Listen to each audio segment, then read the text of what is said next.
Good afternoon, students.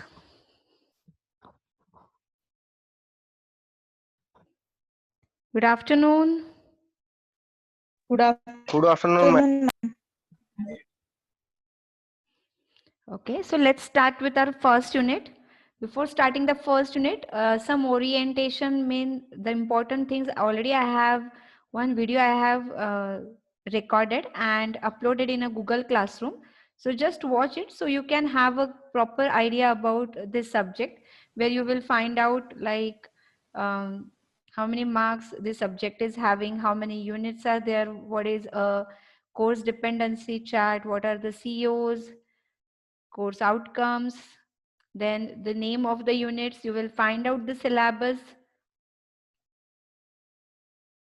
then the books you have to refer, the Google Classroom code, where you will find out different material, the YouTube channel, and very important is prerequisite test is scheduled, which is already scheduled yesterday. So after watching this video, which I have already uploaded in Google Classroom, just give this prerequisite test, which will be considered as your attendance.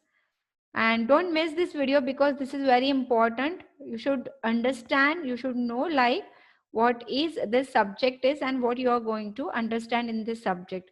So this PPT also I have shared there, or you can find out this PPT on my blog. Just go on my blog in a theory subject, click on a web technology. And here for unit 1, this is a orientation program PPT, and this is a PPT which you have to refer for the preparation or the course material for this subject. So just we will start with the unit 1. So this subject is totally based on like web technology. When you want to create any website or web pages, so what are the different technologies which are available at client side designing, for server side designing, likewise. So we are going to study here 6 unit. सिर्फ मैं 6 unit जो है वो 6 unit के बारे में आपको short में बताती हूँ, like what we are going to study in all 6 unit. So how the units are divided, so that at least you should know.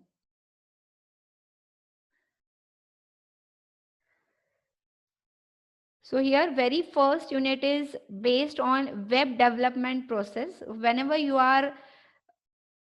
want to design a web page, आपने सोचा कि एक वेबसाइट मुझे design करना है, कोई एक अगर आपका कोई शॉप है या आपकी कोई हॉबीज है या आपके खुद का डेटा आपको डालना है, any website you have decided कि हमको ये वेबसाइट बनाना है, तो क्या बेसिक्स है जो आपको पता होने चाहिए, what things you should know before creating a website, or after creating a website how you are going to upload it on the server, domain name क्या होता है, number of things are there. So you have to know this. And सिर्फ web page design करना है तो कौन से front end tools है जिससे आप ये डिजाइनिंग कर सकते हो. आफ्टर दैट हर एक जो टूल हम यहाँ पे देखेंगे उसका detail study we will go with client side technology. सिर्फ डिजाइनिंग इंपॉर्टेंट नहीं. सपोज मैंने एक वेबसाइट बना लिया, सिर्फ डिजाइन किया, इट इज नॉट इनफ. उसको आपको इंटरेक्टिव बनाना पड़ेगा. तो इंटरेक्टिव बनाना है तो जैसे मुझको लग रहा है कि वेबसाइट में मुझे कैलकुलेटर डालना है, तो कैलकुलेटर मतलब क्या हो जाएगा कि रन टाइम यूजर कुछ तो वैल्यू देगा और आपके वेबसाइट ने वो वैल्यूज लेके उसको एग्जीक्यूट करके आउटपुट भी देना चाहिए. So this is called as a interactive website. तो इंटरेक्टिव वेबसाइट 2 साइड से बनाई जाती है, क्लाइंट साइड टेक्नोलॉजी से और सर्वर साइड टेक्नोलॉजी से. तो क्लाइंट साइड जो भी टेक्नोलॉजीज रहेगी वो हम पढ़ेंगे यूनिट 2 में, जिसमें हम मेनली फोकस करने वाले हैं HTML का कुछ पार्ट. HTML का कुछ पार्ट यूनिट 1 में ही है. क्लाइंट साइड में हम जावास्क्रिप्ट जो है इसको हम डिटेल में पढ़ेंगे यूनिट 2 में. Then unit 3 we will work with the server side technologies like servlet, JSP. ये 2 टेक्नोलॉजी को बहुत डिटेल में हम लोग देखेंगे यूनिट 3 में जो जावा से कनेक्टेड है. Then in unit 4 again we are going to study the server side technology but not Java based. We are only going to concentrate focus on the PHP technology. पूरा PHP को हम start to end detail में पढ़ेंगे, from connectivity with MySQL, designing, execution, everything, 3-tier architecture and all that. In unit 5 apart from server side and client side technology, देखो अभी तक मैं सिर्फ टेक्नोलॉजी की बात कर रही थी, यानी स्क्रिप्टिंग लैंग्वेज की बात कर रही थी, लेकिन यूनिट 5 में कुछ रेडीमेड फ्रेमवर्क्स है जो ऑलरेडी क्लाइंट साइड और सर्वर साइड स्क्रिप्टिंग को और स्ट्रॉन्ग बनाने के लिए, रेडीमेड चीजें प्रोवाइड करने के लिए, ताकि जब आपके कॉम्प्लेक्स वेबसाइट डिजाइन होता है, कुछ चीजें ऑलरेडी जो रेडीमेड है वो आप उसको यूज कर सकते हो। तो कौन से फ्रेमवर्क्स है जो क्लाइंट साइड या सर्वर साइड में यूज होते हैं, which are currently used in the industries? So that we are going to study in unit 5, and unit 6 is all about the web services and content management system. So these are how your syllabus is divided for web technology. So let's start with our unit 1. So unit 1 is web development process and front end tool. अब यहाँ पे देखो हमारा जैसे से हम एक एक यूनिट पढ़ेंगे, हर यूनिट के साथ एक या दो प्रैक्टिकल कनेक्टेड है। तो जो मैं आपको थ्योरी में पढ़ाऊंगी तो वो सब टैग्स आपको आपके प्रैक्टिकल में यूज करने हैं। सो प्रैक्टिकल में I am not going to again explore all the things, यहाँ पे आपको वो सब पढ़ना है, वहां पे उसको इम्प्लीमेंट कैसे करना है, आपको डिजाइन कैसे करना है, वो हम वहां पे पढ़ने वाले। So don't miss any of the lecture and have a book, have a practice of all the tags.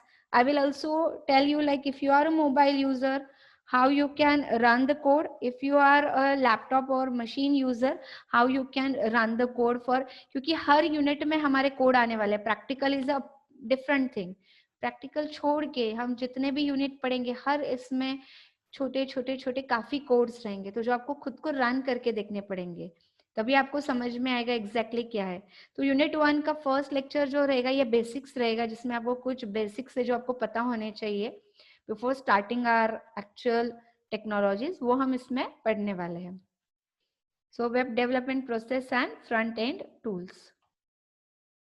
So this is the outline for unit 1, जिसमें यूनिट 1 में हमको पढ़ना है कि वेब टेक्नोलॉजी एग्जैक्टली क्या होता है। बेसिक्स से वेबसाइट का डिजाइन जब आपको करना है, अगर आप सोच रहे वेबसाइट बनाना है, तो जब आप प्लान करते हो तो प्लानिंग में क्या क्या अपने पॉइंट्स कंसिडर करने चाहिए, क्या क्या डिजाइन इश्यूज आ सकते हैं, थोड़ा सा सीएन का, इंटरनेट का बेसिक नॉलेज आपको होना चाहिए।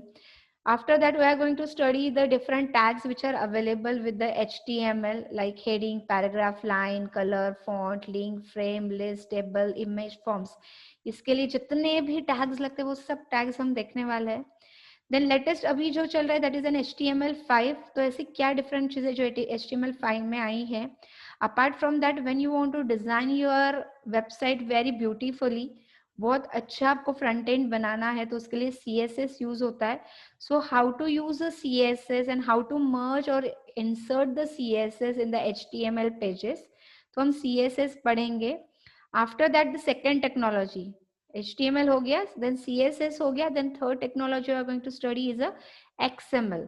So XML और HTML में क्या डिफरेंस है, XML का यूज किस चीजों के लिए होता है, क्या टाइप के डेटा के लिए।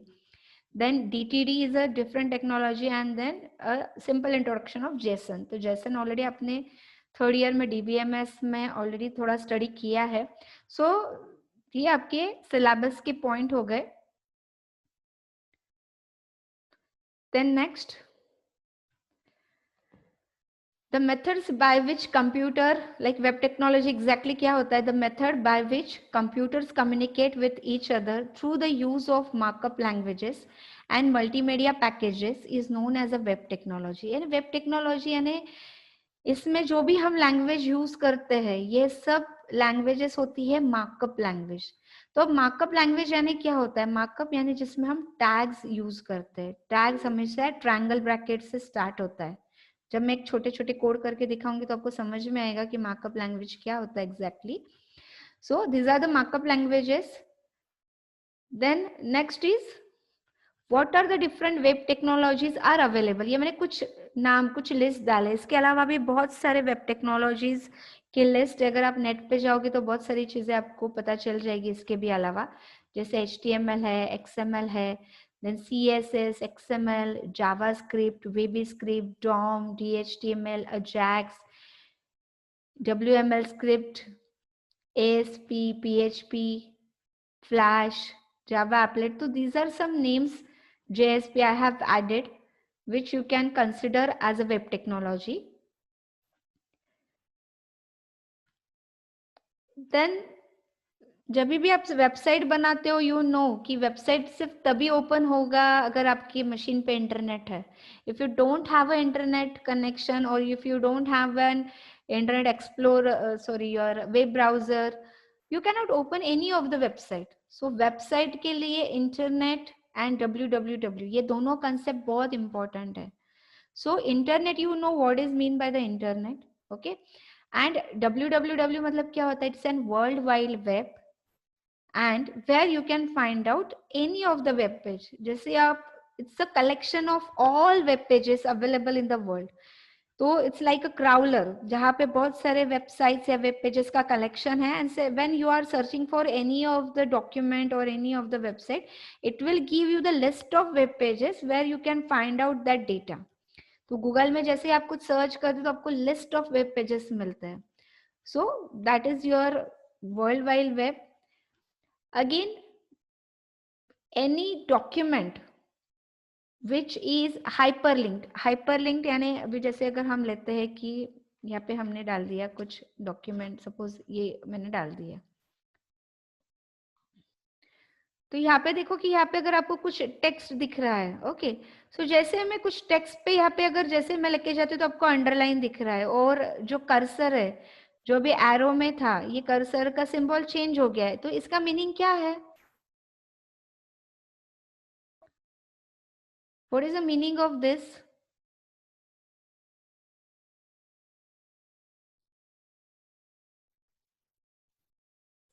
That link is linked with other website. Yes, कि ये जो टेक्स्ट है, दिस टेक्स्ट इज हाइपरलिंक्ड, कि जब भी आप इस टेक्स्ट पे क्लिक करोगे some other document is going to be open. तो जैसे मैंने क्लिक किया तो यहाँ पे वेबसाइट जो है ये पूरा एड्रेस पूरा चेंज हो गया, मतलब here our text is interlinked, connected with the different web pages. So it is called as the interlinked hypertext document, and this only you can access using a protocol which is a HTTP protocol. तो HTTP protocol आपने CN में already पढ़ा है, that is hypertext transfer protocol. So जब भी आपको कोई भी वेब पेजेस आपको ओपन करने हैं आपके क्लाइंट साइड में, तो कोई भी वेब पेज ओपन करने के लिए आपको जो प्रोटोकॉल लगता है that is N HTTP protocol.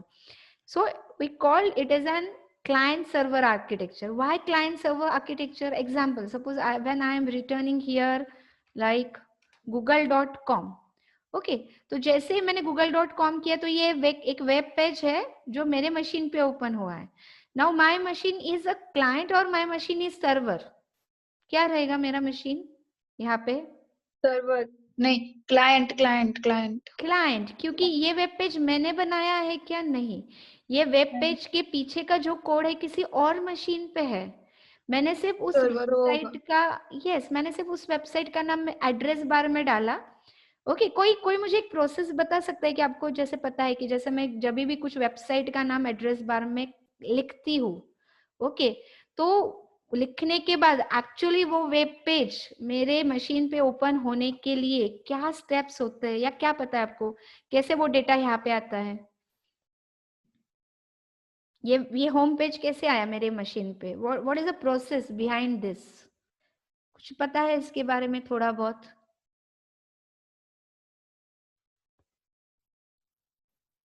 This is a part of your computer network, that's it. Anyone?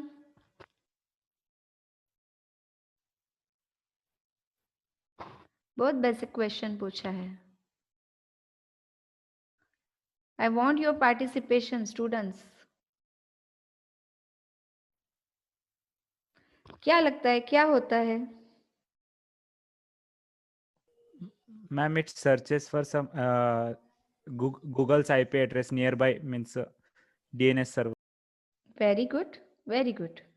Okay, और कोई कुछ बोलना चाहता है कि एग्जैक्टली क्या होता है? देखो ये पूरा जो सब्जेक्ट है ना, ये सिर्फ इंटरेक्टिव है. मैं 40 मिनट में बोल नहीं सकती हूँ. आपको क्या पता है, आपको थोड़ा थोड़ा कंट्रीब्यूट सबको करना पड़ेगा. Anything that you know please share.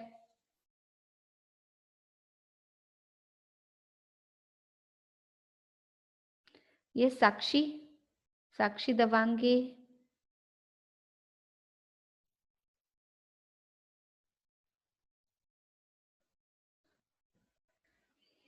देखो क्या होता है, what happen actually when I put any website, देखो अभी मैंने यहाँ पे सिर्फ google.com डाला था, लेकिन उसके आगे ऑटोमेटिकली क्या आ गया, https://www डॉट एंड देन जो आपने वेबसाइट का नाम डाला था, ये ऑटोमेटिक हर वेबसाइट के लिए आता है। So what is the meaning of this https? मैंने तो हमने http सुना है, what is the meaning of this https? क्या होता है इसका मीनिंग, पता है क्या इसका मीनिंग?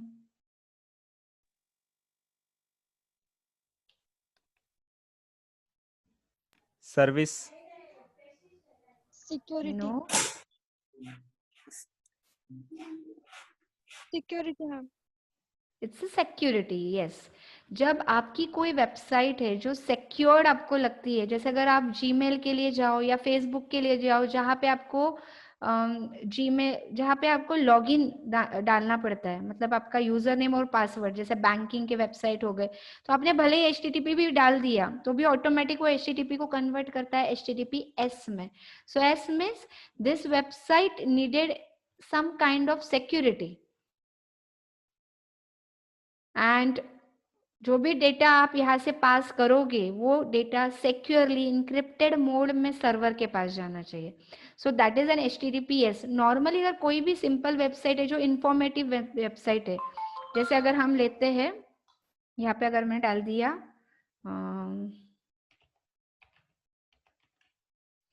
सपोज विकीपीडिया, कुछ एक वेबसाइट का नाम हम लेते हैं, ओके यहाँ पे मैं इसको क्लिक करती हूँ।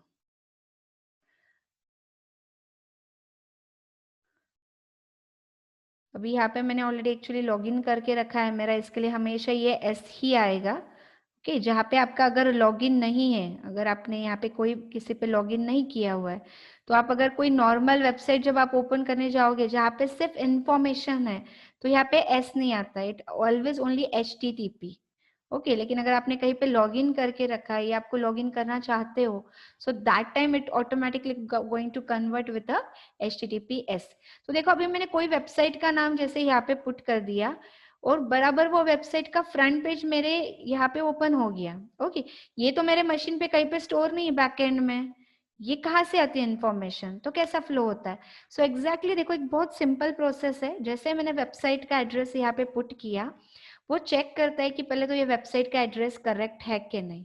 ओके, और अगर करेक्ट है तो इसको वो बैकग्राउंड में कन्वर्ट करता है IP एड्रेस में, क्योंकि कोई भी दो मशीन आपने पढ़ा होगा in any of the client server architecture, any two machine can communicate with each other only when they know the IP address of each other and port address. दो चीजें लगती है हमको, IP एड्रेस लगता है, पोर्ट एड्रेस लगता है।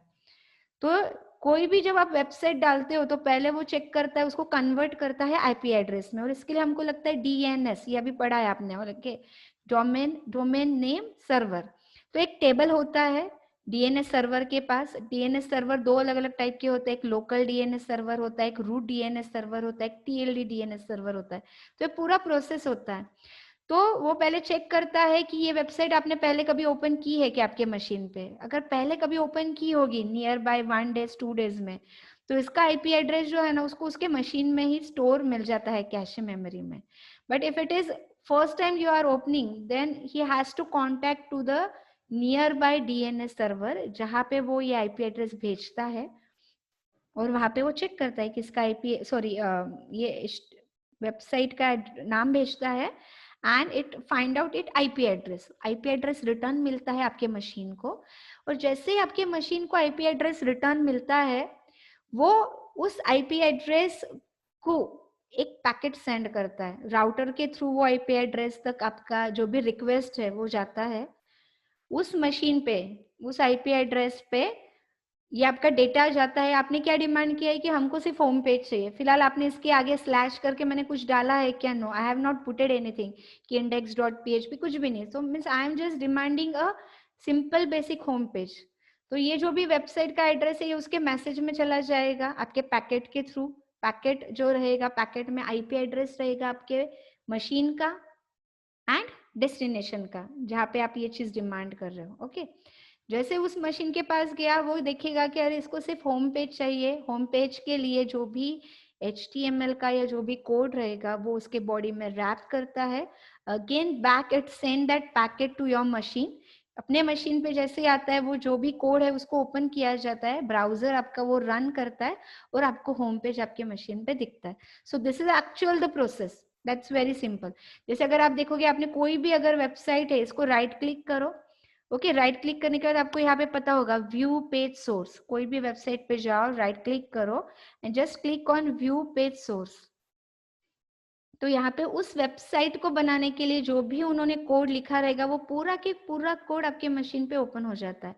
तो इससे ये समझता है ये आपने तो कोड नहीं लिखा है, तो इसका मतलब जब ये पेज आपके इधर ओपन हो रहा है इसका मतलब बैकग्राउंड में ये पूरा कोड जो भी है ये वो सर्वर जहां पर ये वेबसाइट का डेटा स्टोर है उसने क्या किया, इसका जो भी कोड है ये आपको आपकी मशीन को उसने पैकेट के अंदर शेयर किया हुआ है। सो this is actually how the client server architecture work, how if you just open any of the website how it get open on your machine.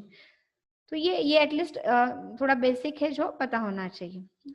Then next is the internet is, ठीक है internet क्या होता है ये already आपको पता है, मैं ये जो थेरोटिकल बेसिक्स है इसको जस्ट स्किप करती हूँ because we know this is the basic thing.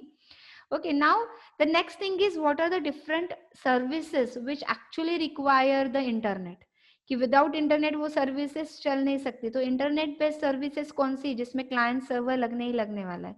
So and you know that email is a very first service which is provided like with a internet based protocol. Second is a telnet protocol, third is a FTP service, then usenet news and then www।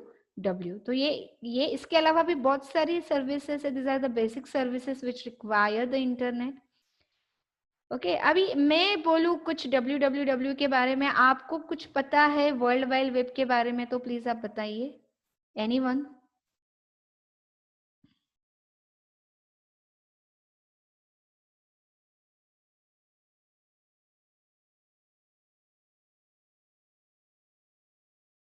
Anyone? No one? बहुत basic. The website which is used in entire world. Okay, it's not actually the website but it is a concept। okay, बराबर है कि कोई भी world में किसी को भी कोई भी अगर वेबसाइट ओपन करना है तो उसको जो एक कंसेप्ट यूज होता है that is a world wide web. तो कोई भी वेबसाइट अगर आप देखोगे तो स्टार्टिंग में पहले तो प्रोटोकॉल का नाम आता ही आता है, विदाउट प्रोटोकॉल का नाम वो स्टार्ट नहीं होती। हम नहीं भी दे तो ऑटोमेटिकली आपका ब्राउजर कन्वर्ट करता है। तो सबसे पहली चीज जो आती है that is a protocol name. Second आता है it is a www। So it indicate कि ये जो आप ओपन करने वाले हो ये वेब पेज है, it is a web page.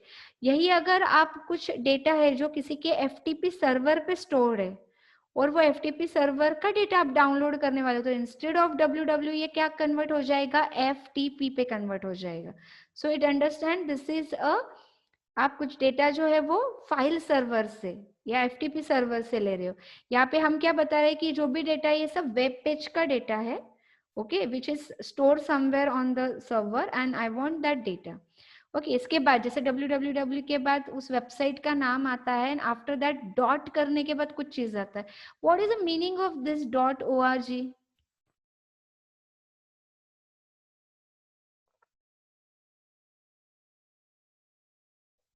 What is .org indicate? Domain name. It's a domain name, very good. तो org का मीनिंग क्या होता है उसमें? Organisation. Right, it is an organisation. तो जैसे .org है ऐसे और कौन से डोमेन नेम आपको पता है? .in .com very good, .in .com .edu .edu that is for education, very good। और .gov .gov, जो is V indicate it's all government related websites। और .net very good।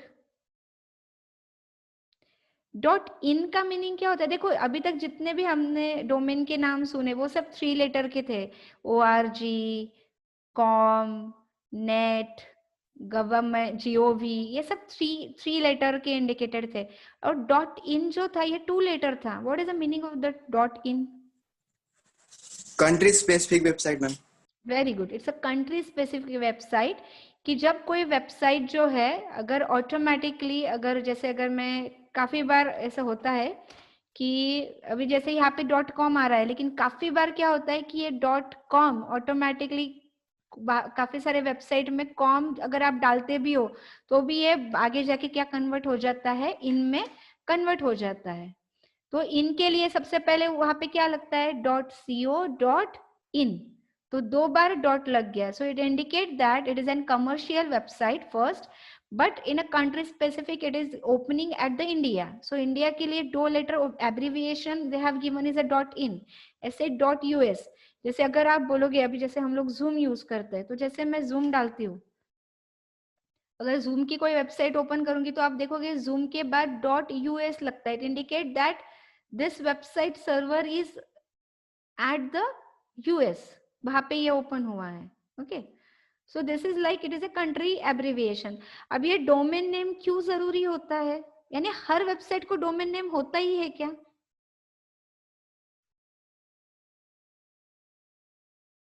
Yes ma'am. Yes, right.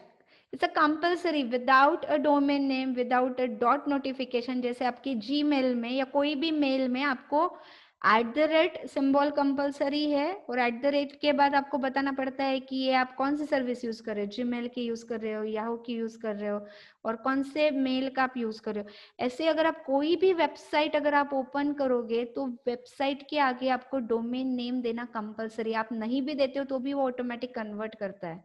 It is required to find out the IP addresses.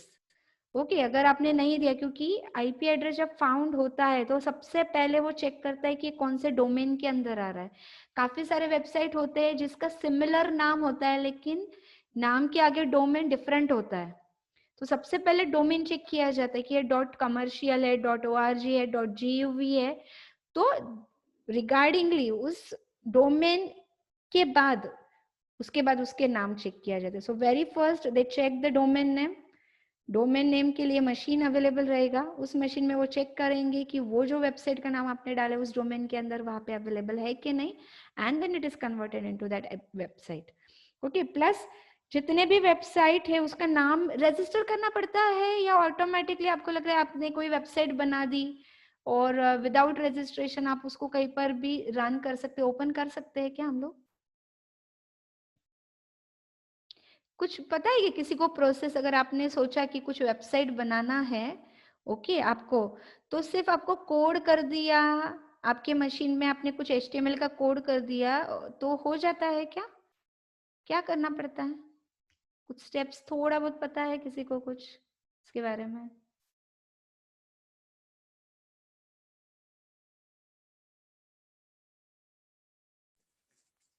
Ma'am domain लेना पड़ता है ma'am.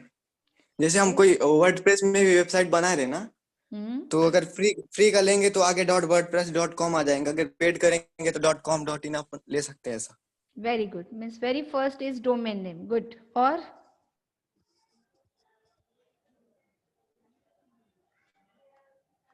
अच्छा, domain name कैसे लिया जाता है किसी को पता है? क्योंकि आपने सोचा तो एग्जांपल हो कि सपोज हमको एक वेबसाइट बनाना है जिसमें हमको कार के रिलेटेड सब इंफॉर्मेशन डालना है। ओके, कार के रिलेटेड कुछ बनाना है, तो आप सबसे पहली चीज आप क्या करोगे? आप नाम सोचोगे आपके वेबसाइट का क्या नाम होना चाहिए। तो सपोज हमने सोचा कि यार एक कार वाला एक नाम है, चलो कार वाला नाम देना है मुझे, तो आप डायरेक्टली ऐसे सोच के खत्म कर दोगे क्या पहले चेक करोगे कि वो नाम ऑलरेडी किसी वेबसाइट का है या नहीं है? चेक करेंगे। Right, you have to check. देखो आप कभी भी याद रखो जब आप वेबसाइट डिजाइनिंग का प्लानिंग करते हो तो सबसे पहली चीज जो इम्पोर्टेंट है कि आपको सोचना है कि आप किसके लिए ये वेबसाइट बना रहे हो। तो सोचा कि आपने जैसे कार की सब इंफॉर्मेशन डालनी है तो आपका नाम बहुत उससे सिमिलर होना चाहिए। तो हमने सोच लिया कि चलो मुझे कार वाला नाम डालना है, तो मैंने यहाँ पे डाल दिया, सपोज सर्च में कार वाला डाल दिया। तो जैसे हम लोग ये वाला नाम डालते तो इट विल चेक कि कार वाला नाम का ऐसा कुछ यहाँ पे आ रहा है कि देखो कार वाले आ रहा है WALE, बट WAL है ऐसा तो कुछ नहीं आ रहा है यहाँ पे, नो। नथिंग। इसका मतलब क्या कि ये वाला नाम शायद मिल सकता है हमको। ओके, यहाँ पे मैंने डाल दिया। स्टिल देखो जितने भी अगर वेबसाइट है जो सर्च के बाद यहाँ पे आ रहे हैं, तो यहाँ पर ऐसा कोई वेबसाइट डायरेक्टली नहीं आ रहा है। तो सबसे पहले हमने ये टेंटेटिव, देखो इसका एक्चुअली सर्चिंग और अलग वे में भी होता है, बट ये सिंपल सर्च में बता रही हूँ कि ये मैंने डाल दिया। तो ठीक है, हमने सोचा कि चलो कार वाला नाम का ऐसा कोई डायरेक्ट तो हमको कुछ दिख नहीं रहा है, तो हम सोच सकते हैं कि ये नाम मैं मेरे वेबसाइट को दे सकती हूँ। अब हमको दूसरा चीज डिसाइड करना है कि हमको एक्सटेंशन क्या चाहिए, कि हमको ये .com चाहिए, मतलब क्या कि हमको ये कारवाला.com चाहिए, या फिर हमको कारवाला .org चाहिए। क्या हम दे सकते हैं क्या org? या फिर मैंने सोचा अरे कारवाला .gov चाहिए, क्या हम दे सकते हैं क्या gov? What do you think? No ma'am. नहीं, why?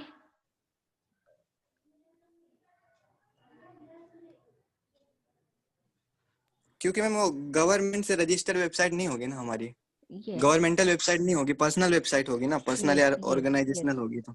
Yes, right, very good. Okay, so यहाँ पे सबसे पहले आपको ये कंसिडर करना है कि जो भी वेबसाइट आप बना रहे हो, ये वेबसाइट आप किसके लिए बना रहे हो।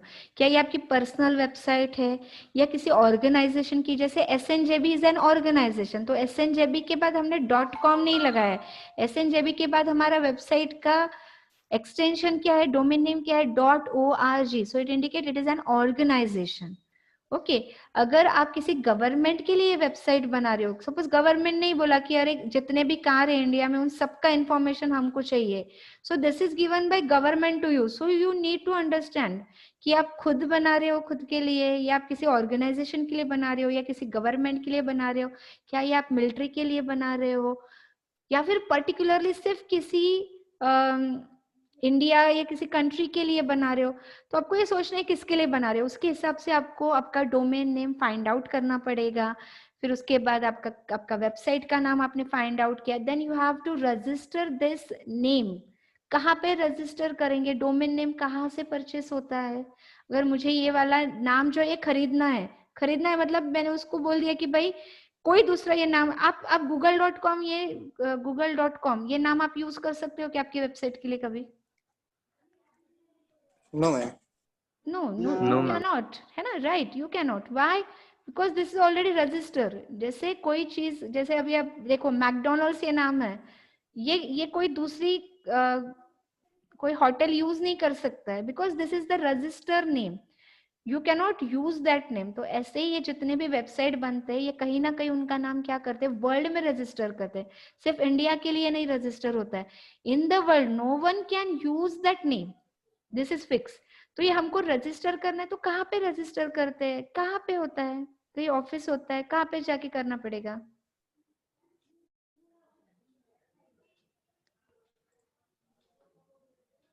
यस, एनीवन, कुछ पता है किसी को? ओके, GoDaddy नाम सुना है क्या, GoDaddy? यस मैम, उसमें बाय कर सकते हैं अपन, अपना परफेक्ट नेम ले सकते हैं। या yes, I just miss out what you are telling, please Rahul वापस एक बार। मैम GoDaddy में मतलब कर सकते हैं अपन अपना परफेक्ट डोमेन नेम वगैरह स्टार्ट कर सकते हैं उससे, राइट, का वेबसाइट। हाँ, तो जैसे GoDaddy है, ऐसे बहुत सारे ऑनलाइन आपको जहाँ पे आप आपका डोमेन नेम परचेस कर सकते हो। मैंने रजिस्टर ये वर्ड बोला, but actually the word is you have to purchase it.